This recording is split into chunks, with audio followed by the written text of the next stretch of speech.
May 2025, and here I am in Shinyanga, which is 4 hours southeast of Mwanza in the remote northwest of Tanzania. It's about a 10-hour drive from the Kilimanjaro area where I arrived last week, and this is where our little eye clinic is based and was built last year. Let's go take a look. In 2023, I walked Te Araroa, the New Zealand Trail, to raise funds to try and build a clinic here in Shinyanga, and this is the clinic completed. However, it now needs equipping. I've got some equipment here, but I'd really like for cataract surgery to take place in this building, and that is now the thrust of the fundraising activities that are taking place. So on June the 5th, give or take a day, I'll be starting to walk from Land's End to John O'Groats in the UK to raise further funds to try and fully equip this clinic. It would be great if you could support the efforts. So after a good day's work, we have Elazari and David, who have been very kindly helping me with my training for the Land's End to John O'Groats walk, and I've been getting to know the remote parts of Shinyanga. It's been pretty cool actually, because people have been so friendly and they've been staring at my ghost white legs, which has been quite funny too. So not many hills in these walks, but it's been a little bit of training rather than sitting around doing nothing. So from the heat of Tanzania to the relatively cool of the UK, here we come. So back in New Zealand now, and just started to train, head away to the UK in 2 weeks, so limited time. And guess how I bump into my good friend Kurt. Hey! Kurt runs a vlog as well, and he walked Te Araroa as well at the same, a year later than me, and did an amazing vlog. I was inspired by you, that's why. You're too kind on me, you're too kind on me. So a really good excuse for a bit of a rest as well, but a beautiful evening today, and it's great to walk up to Mara Peak, but equally great to bump into Kurt. That's awesome. Good to see you. I'm looking forward to following your trip. Oh, good on you, Kurt. Good to see you. Really nice to get back to Timada Peak. The sun's just setting, so it's going to be quite dark on the way down. That doesn't matter. Great little view of the Tukituk Valley. I'm heading down there towards Waimarama, a little bridge there. And that was a good little burst today. Really pleased with how it went. But man, I need to get a little bit of that residual fitness back before walking lead jog Land's End to John O'Groats. Anyway, always a happy place up here. Great to meet Kurt on the way up. Good friend. He's the only person I met on the way up actually, which is kind of funny. Well, made it back to the car park in one piece. It's not surprising, there's only one other car in the car park than mine. Probably left that a little bit too late today. Anyway, great walk though. I've had some great weather since I returned to New Zealand from Tanzania. Just gives a little bit of ability to build up some fitness.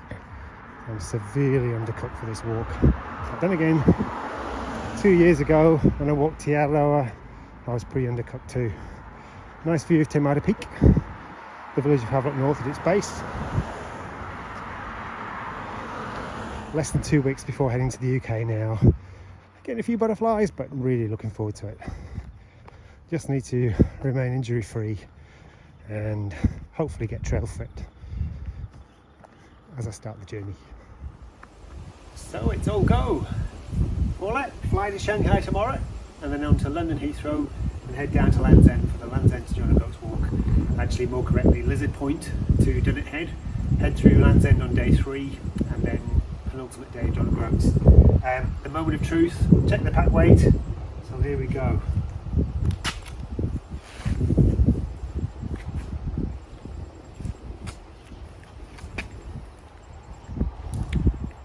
.75, under 9 kg, base weight. Really happy with that. I've got everything in there. I've got clothes, sleeping system, cooking system. That's not a bad weight to start with. Really happy. Ready to go.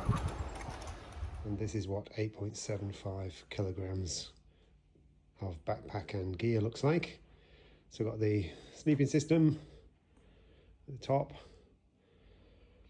and the tent system, a few electrics and toiletries, and pretty minimal clothing, but not skimping on the warm clothing and the wet weather gear. And I've got a safety blanket in there as well, just in case.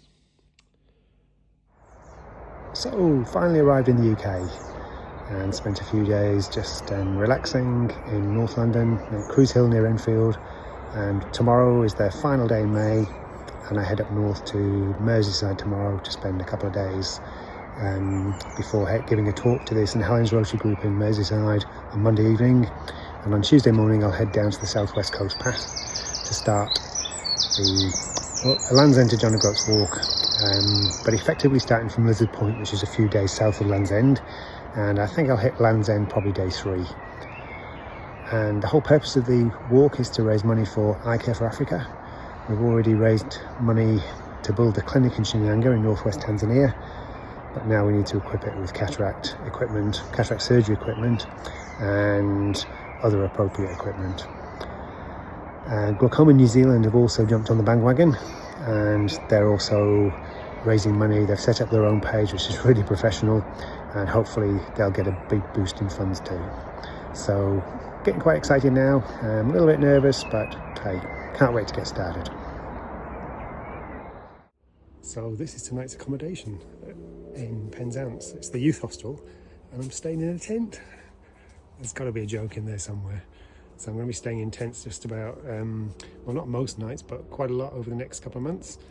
And tonight's accommodation, the night before I start, is actually a tent. It actually looks pretty cool. So it was by far the cheapest accommodation around the Penzance and Lizard area, so I just grabbed it. This trip's all about not splashing out. You know, I'm trying to raise money for a charity. It sounds ridiculous to go and pay for expensive accommodation.